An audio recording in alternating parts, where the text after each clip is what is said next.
Всем привет, с вами Татьяна. Это канал о вязании крючком.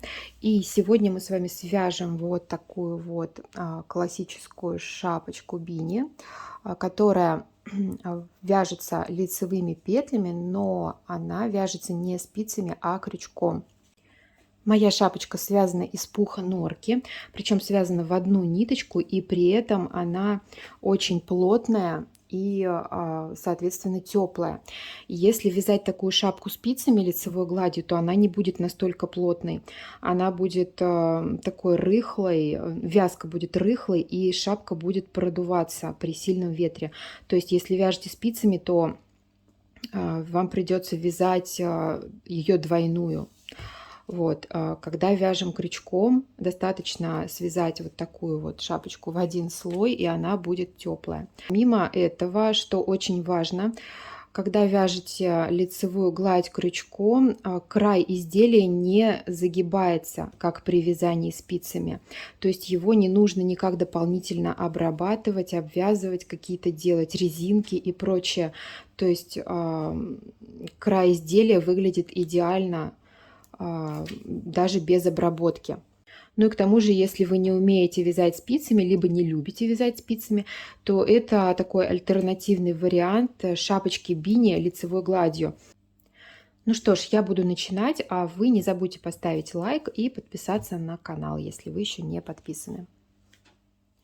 Вязать я буду из пряжи пух норки в одну нить, и к ней еще буду добавлять вот эту дополнительную ниточку, которая идет в комплекте прямо в цвет основной нити. Эту ниточку добавляю для того, чтобы впоследствии изделие не вытягивалось и не теряло форму после стирки. Значит, крючок буду использовать номер 2,5. И на шапочку размером 56-58 у меня уйдет целый такой моточек. Если хотите шапочку с отворотом, то одного мотка уже будет мало. Значит, вес моточка 50 граммов и длина 350 метров. Итак, прежде чем приступить к вязанию, естественно, нужно определить свой размер. Он определяется очень просто. Просто берется сантиметровая лента и измеряется окружность головы. Например, у меня окружность головы 57 сантиметров. Ну, написала здесь, вот я попадаю в этот размер. Шапочка у меня будет на размер 56-58. Далее, шапочку мы начнем вязать от макушки, то есть сверху вниз. Вязать будем узором в раскол, столбик без накида узором в раскол. И чтобы попасть в размер, нам необходимо будет связать вот такую детальку. Она будет такая вот квадратная с закругленными углами, окружностью 53 сантиметра. То есть из 57 из своей окружности головы я вычла 4 сантиметра и получила вот это значение. Далее примерно, да, радиус этой детали будет составлять 9 сантиметров вот по этому месту, вот по короткому. Здесь вот по уголку будет примерно 10 сантиметров. Вот, в сложенном виде деталька будет выглядеть вот так вот, как купол такой с закругленными уголочками. Далее, как я уже сказала, вязать мы будем узором в раскол круговыми рядами, причем спиральными рядами, то есть без соединительного шва. И нам нужно будет делать прибавочки для того, чтобы наша деталька расширялась. И прибавки мы будем делать через один ряд. Значит, прибавок у нас будет 8 через ряд по 8 прибавок. И они будут образовывать вот такой вот реглан. То есть прибавки будут вот так вот идти. Здесь прибавки, здесь прибавки, здесь прибавки и здесь прибавки. Вот, и вот так, за счет этого получится как раз вот такая вот квадратная деталька. Дальше, после того, как мы свяжем эту макушку, мы перейдем на спиральное вязание без прибавок. То есть просто будем вязать, вязать, вязать, вязать, вязать по кругу без прибавок тем же узором. И в итоге, в конечном, мы должны получить окружность шапки, равную окружности нашей головы.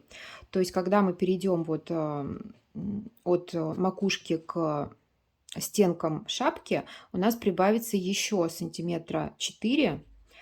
Вот, и окружность шапочки будет уже нужного размера. Да, тут есть один нюанс. Если вы вяжете другим узором, например, каким-то эластичным, да, например, резинкой, то вот этот принцип расчета уже не подойдет. То есть вам нужно будет уже учитывать то, что шапочка в готовом виде будет растягиваться, то есть ее не нужно будет вязать окружностью, равной окружности головы. Нужно будет уже вязать меньше, естественно. Вот. Этот принцип расчета подходит для тех узоров, которые плотные и которые не растягиваются. Вот узор в раскол, он именно такой. Также, если вы хотите связать, например, обычным столбиком без накида с классическим, то тоже подойдет вот этот принцип расчета. Это тоже узорчик довольно плотный. Вот. Ну, в общем-то, смотрите сами, вяжите пробнички и смотрите, да, какой узор вам подходит и какой эластичный, какой нет. Итак, приступаем к вязанию и начинаем вязание макушки с кольца амигуруми. Ниточку располагаем на ладони таким образом и выводим первую петельку. Так, вывели, провязали и затянули ее.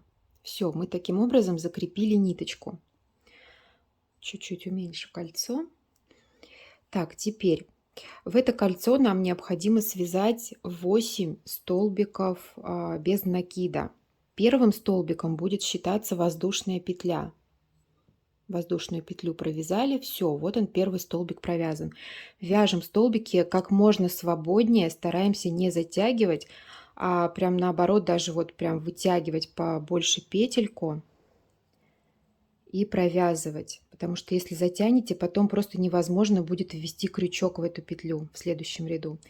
Значит, 2 столбика, 3,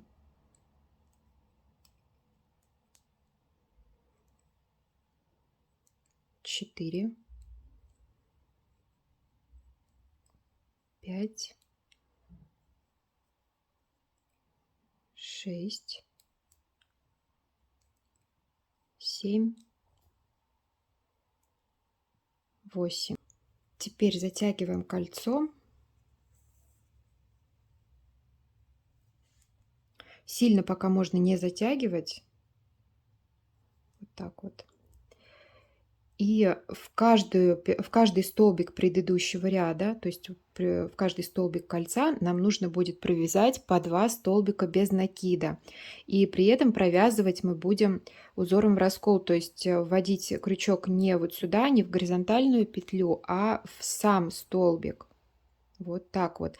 И первым столбиком будет воздушная петля, вот она.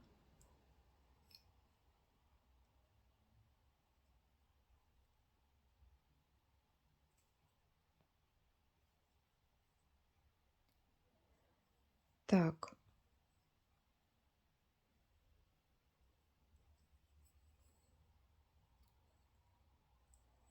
Провязываем один столбик, второй столбик в эту же петельку.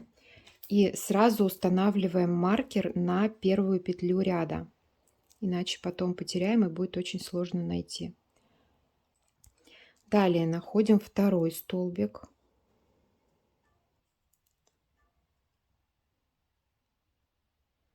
Вводим крючок в петлю, как бы в столбик, как бы раскалывая его пополам.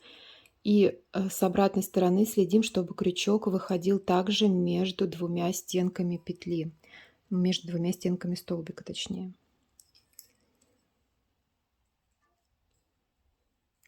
Один столбик, второй столбик. Петли не затягиваем ни в коем случае. Дальше находим следующий столбик. Вот он. Смотрите, вот если плохо видно, то ориентируйтесь вот сюда. Вот видите, вот она горизонтальная петелька, и вот она. Столбик находится между ними. Вот как бы на стыке вот этих двух петелечек.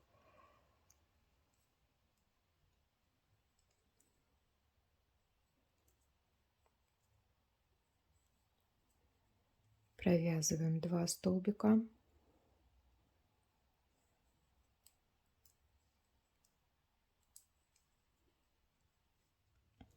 Так, провязали все столбики и пересчитали. Во втором рядочке у вас должно получиться 16 столбиков. Теперь, если все получилось, то затягиваем колечко потуже.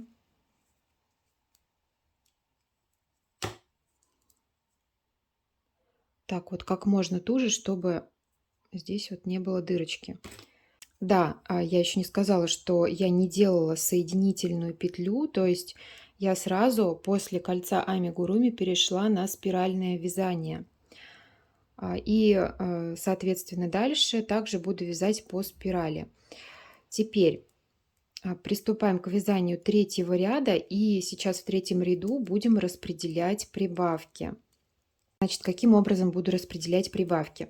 У меня будет 8 прибавочек в каждом кругу с прибавками. Круги с прибавками будут через один ряд. И эти 8 прибавок мне нужно распределить по 4 углам. То есть в каждом углу у меня будет по 2 прибавки. Делать их будем по принципу реглана. Каким образом мы делаем расчет? У меня сейчас на окружности 16 петель, 16 делю на 4. Получается, на каждую зону реглана сейчас у меня уйдет по 4 петли. Давайте сразу буду вязать и по ходу дела объяснять. Значит, находим первый столбик предыдущего ряда. Вот он.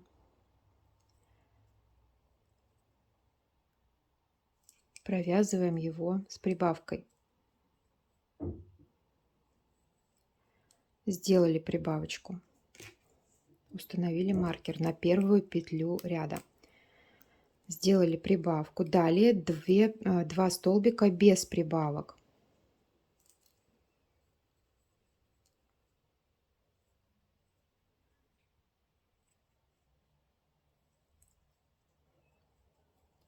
И далее столбик с прибавкой. Смотрите, прибавка, 2 одинарных столбика, прибавка. Вот этот элемент у меня составляет, эта комбинация у меня составляет один элемент реглана.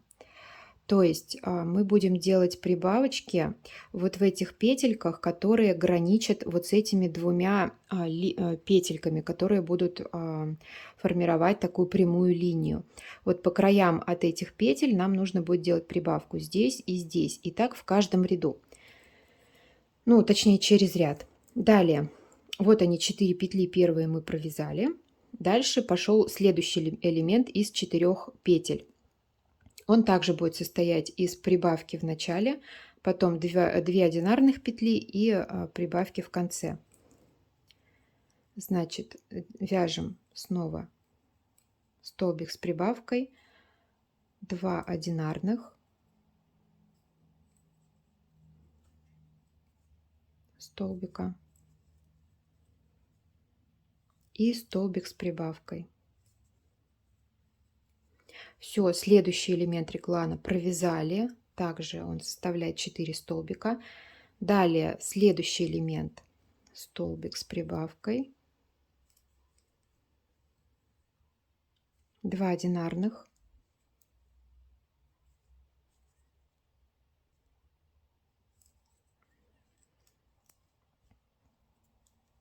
столбик с прибавкой.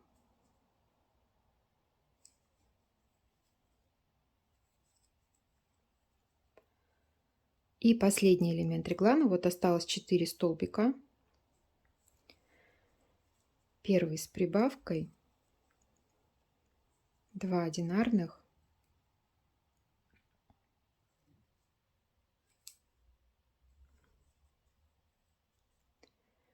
и столбик с прибавкой, да.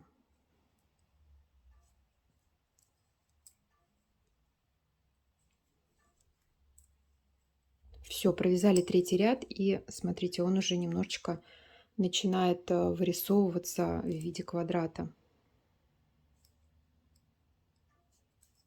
Так, здесь подзатянем.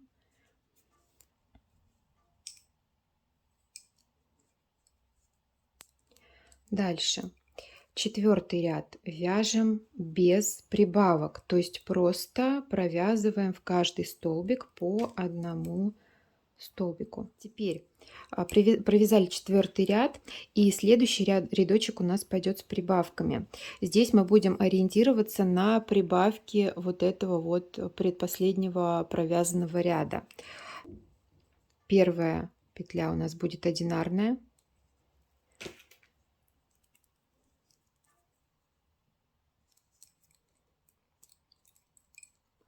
Далее сюда делаем прибавку.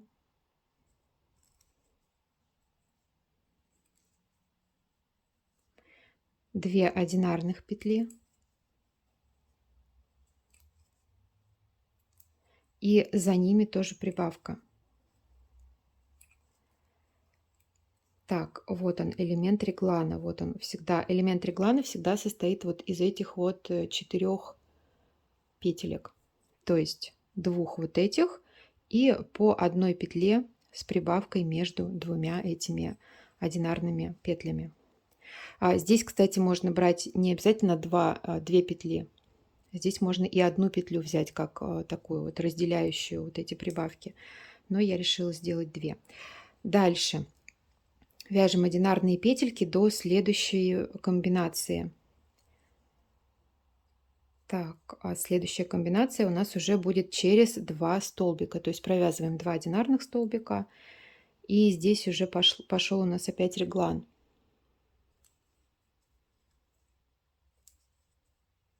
Так, прибавка, 2 одинарных петли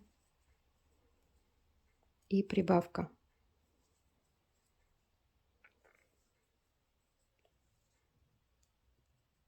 Так, вторую комбинацию связали. Далее 2 одинарных столбика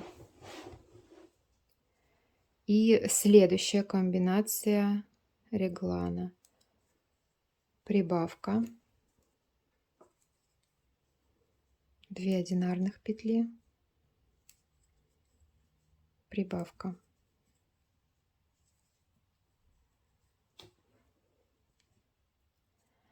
Дальше 2 одинарных столбика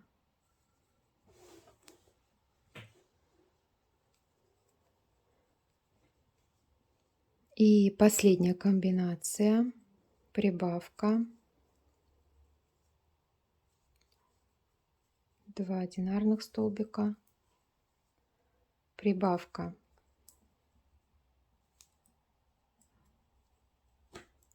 И последний одинарный столбик. То есть, смотрите, здесь у нас получилось в 5-м ряду через каждые 2 одинарных петли прибавка.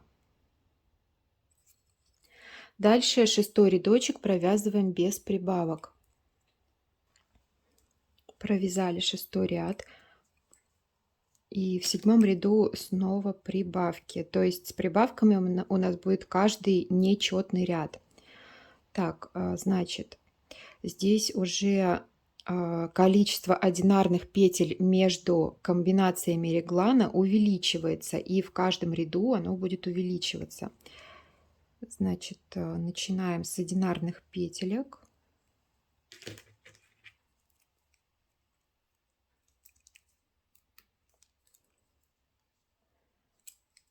Одна, вторая петля, второй столбик точнее, и здесь начинается комбинация реглана. Вот они, прибавки предыдущего ряда.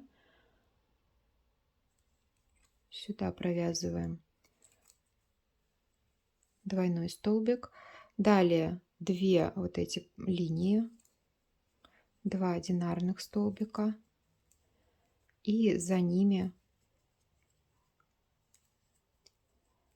двойной столбик. Далее 1 столбик, второй столбик,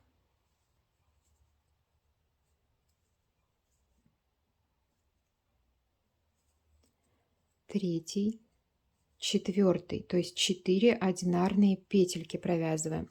Смотрите, каждый раз у нас количество петель одинарных между регланами, между комбинациями реглана будет увеличиваться на 2 петли. Так, и далее вяжу снова комбинацию реглана. Так, прибавка, 2 одинарные и прибавка. Далее 4 одинарных столбика.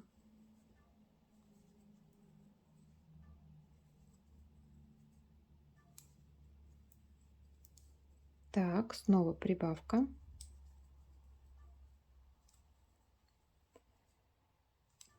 2 одинарных, прибавка.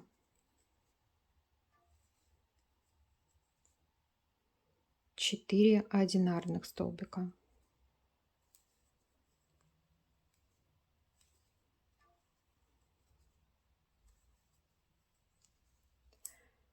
Далее последняя комбинация реглана, прибавка, 2 одинарных столбика, прибавка.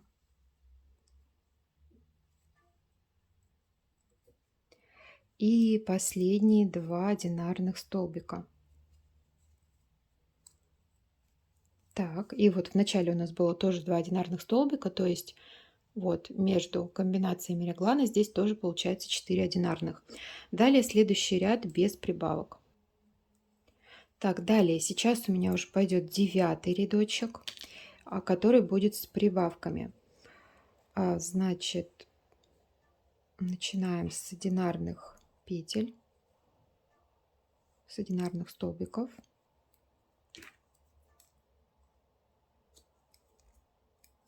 Доходим до зоны реглана.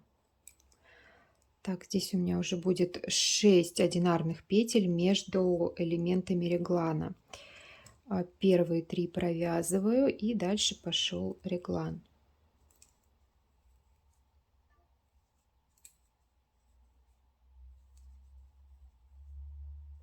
Так, прибавка, 2 одинарных столбика, прибавка.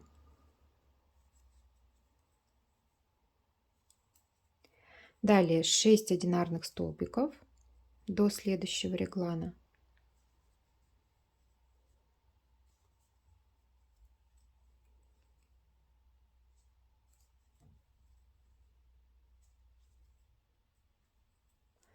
Так, и элемент реглана, двойной столбик,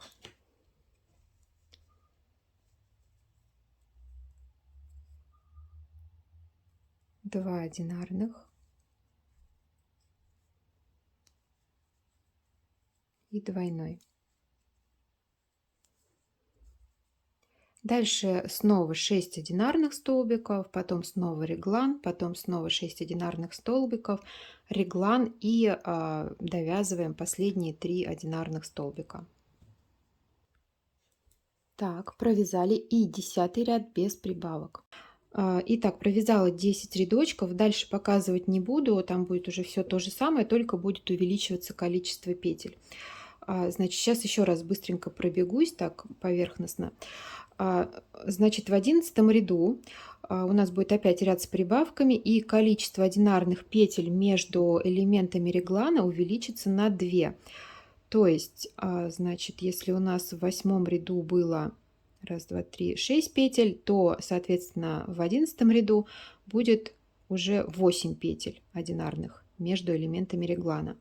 Еще, если вы совсем начинающий мастер вязания, и если вам сложно, да, ориентироваться вот в этих прибавках, то можно каждый элемент реглана помечать маркерами и переставлять в каждом ряду.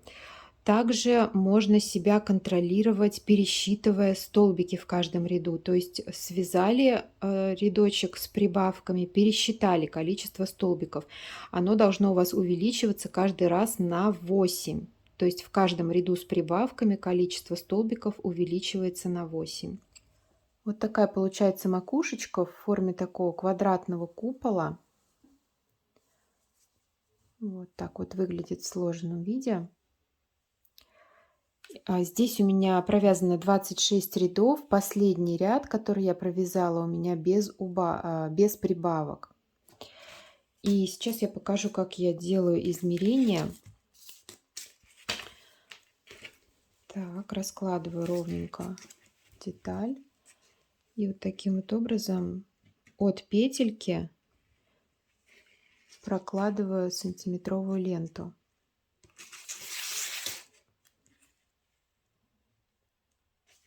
По периметру детали. Так, вот смотрите, у меня сейчас 53 сантиметра периметр детали. Дальше я буду продолжать вязание без прибавок. И после того, как я свяжу еще несколько рядочков, мой периметр еще увеличится на 2-3 сантиметра. Поэтому вот на этом я останавливаюсь, больше прибавок не делаю. И на всякий случай вам сейчас скажу диаметр, точнее не диаметр, а радиус. От серединки померяю радиус изделия. Так, вот 9 сантиметров, если по прямому участку мерить. Если по реглану, то 10 сантиметров. Вот, хоть на радиус я и не ориентируюсь на периметр, но все равно вам так для общего ознакомления говорю на всякий случай. Итак, я довязала весь моточек до конца. У меня тут осталось буквально пару метров. И я связала, сейчас скажу, сколько в сантиметрах. Значит, от последнего ряда с прибавками, вот у меня последняя прибавка, от нее я связала 13,5 сантиметров. Теперь мне осталось сделать только обвязку края, и на этом я закончу. Обвязку края буду делать соединительным столбиком. Так, для этого что я делаю? Здесь провяжу еще один столбик, последний. И вот в этот последний столбик я провяжу соединительный столбик, введя крючок в раскол. Вот таким вот образом, чтобы сгладить вот эту ступеньку от спирального вязания. Теперь можно снять маркер. И теперь я обвяжу весь край соединительным столбиком. И здесь уже буду вводить крючок под горизонтальную петлю, вот сюда.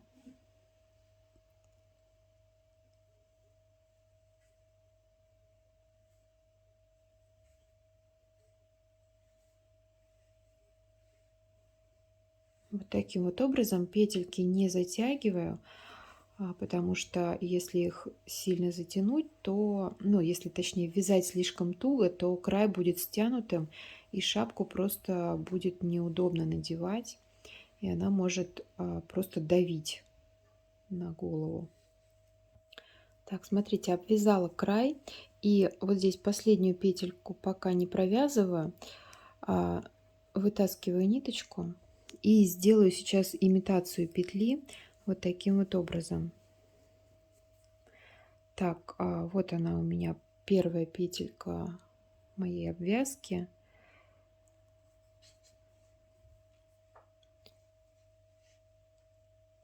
Так, протаскиваю сюда ниточку таким образом. Потом возвращаюсь к последней петельке, на которой остановилась.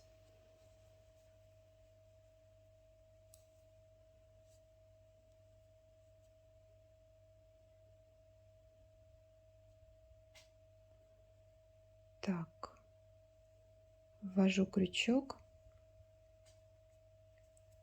Что ж такое? Так, вот в серединку вот этой петельки, а здесь вот. И протягиваю хвостик наизнанку. Так, вот она моя петелька, которую я сымитировала. Все. Все, таким образом, видите, более или менее аккуратно у меня замкнулась цепочка. Так, немножечко вот эта петелька косит, конечно. Но я думаю, этого будет не видно, потому что это у меня будет задняя часть шапки. Либо, чтобы скрыть вот это некрасивое место, можно сюда прикрепить бирочку. У меня есть свои фирменные кожаные бирочки, ну, мои точнее, именные. Вот, и я, наверное, так и сделаю. Все, теперь хвостики прячем, и на этом вязание окончено. Ну вот моя готовая шапочка. И сейчас я сделаю контрольный замер. Помните, я говорила, что шапочка должна получиться окружностью, равной окружности вашей головы. Вот, смотрите. Значит, вот моя петелька последняя. От нее начну измерение.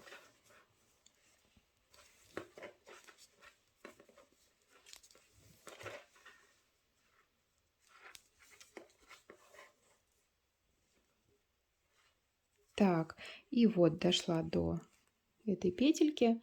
У меня ровно 57 сантиметров. Прям тютелька в тютельку получилось. Дальше сейчас скажу еще высоту. Высота шапочки у меня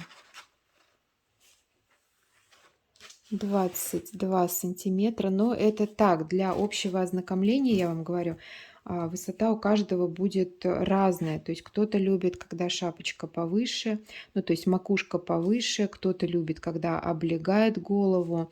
В общем, здесь уже все индивидуально. И теперь я отправляю свое изделие на ВТО. Итак, показываю шапочку уже после ВТО. Я ее прокрутила на машинке, на программе для шерсти и ручной стирки. Значит, при 30 градусах и 400 оборотах. Предварительно положила шапочку в мешок для стирки. Значит, после этого разложила ее на сушилке и оставила сохнуть. Далее, когда шапочка уже почти высохла, в таком влажном состоянии, я продула ее феном для того, чтобы пух расправился и шапочка стала более пушистой. Дальше, ну, собственно, все. Я установила бирочку, и на этом шапочка моя готова. Вот так вот примерно она будет выглядеть на голове. У меня макушечка, как видите, немножко пустая. Я ее специально вязала повыше, не хотела, чтобы она облегала голову. И вот такая получилась шапочка. Ну что ж, на этом у меня все. Я надеюсь, что вам было полезно и интересно. Если что-то непонятно, задавайте вопросы в комментариях, подписывайтесь на канал. И до встречи в следующих видео. Всем пока-пока!